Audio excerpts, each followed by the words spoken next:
ഇന്ന് രാവിലെ തന്നെ മല്ലി വെയിലത്തിട്ട് ഉണക്കാനുള്ള തിരക്കിലാണ് കേട്ടോ. ഇപ്പം നല്ല വെയിലാണല്ലോ, അതുകൊണ്ട് തന്നെ ടെറസിൻ്റെ മുകളിലിട്ടാൽ പെട്ടെന്ന് ഉണങ്ങി കിട്ടും.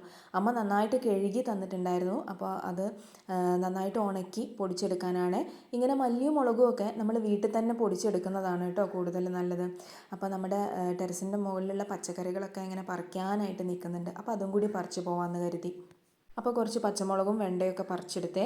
അത് ഞാൻ വലയിട്ട് മൂടി വെച്ചത് കണ്ടോ, അത് തക്കാളിയാണ് കേട്ടോ. തക്കാളി കായ്ച്ചിട്ടുണ്ട്, പക്ഷെ അതെന്താണെന്നറിയോ, അത് ഈ പഴുത്ത് വരുമ്പോഴേക്കും തത്തമ്മയോ പ്രാവോ ഒക്കെ വന്ന് കൊത്തിയിട്ടിട്ട് പോവുക. അപ്പോൾ ഞാനത് മൂടി വെച്ചതാണ് കേട്ടോ. അങ്ങനെ നമുക്ക് കുറച്ച് പച്ചമുളകൊക്കെ കിട്ടിയേ. ഇവിടെ നമുക്ക് പയറും ഉണ്ടായി വന്നിട്ടുണ്ട്. അത് നമുക്ക് നാളെ പറിച്ചെടുക്കാം. ഈ പയറിൻ്റെയും വഴുതിനയുടെയും ഒക്കെ ഇലയിലെ ചെറിയ ചെറിയ പുഴുക്കൾ വന്നിട്ട് ആ ഇല ഇങ്ങനെ ചുരുണ്ട് പോകാറുണ്ട്. അപ്പോൾ അതിന് ആഴ്ചയിൽ ഒരിക്കലും നമുക്ക് വേപ്പെണ്ണ സ്പ്രേ ചെയ്ത് കൊടുക്കാം. വേപ്പെണ്ണ ഉപയോഗിക്കുമ്പോൾ നമ്മൾ 5 ml 1 ലിറ്റർ വെള്ളത്തിൽ എന്നുള്ള രീതിയിലാണ് ഉപയോഗിക്കാറ്. അതേപോലെ ഈ മഞ്ഞ കളറായ ഇലകളൊക്കെ നമ്മൾ വേഗം വേഗം തന്നെ വെട്ടി ഒഴിവാക്കുകയും വേണം. ഒത്തിരിയൊന്നും ഇല്ലെങ്കിലും നമ്മുടെ അടുക്കളയിലേക്ക് അന്നന്നത്തെ ആവശ്യങ്ങൾക്കായിട്ട് ഈ പച്ചക്കറികൾ നമ്മുടെ വീട്ടിൽ നിന്ന് തന്നെ കിട്ടുക എന്ന് പറഞ്ഞാൽ അതിൽ പരം സന്തോഷം വേറെ എന്താ ഉള്ളത്. വിഷം കലരാത്ത നല്ല ശുദ്ധമായ പച്ചക്കറികൾ നമുക്ക് കഴിക്കുകയും ചെയ്യാമല്ലോ. അപ്പോൾ ഹാവ് എ നൈസ് ഡേ.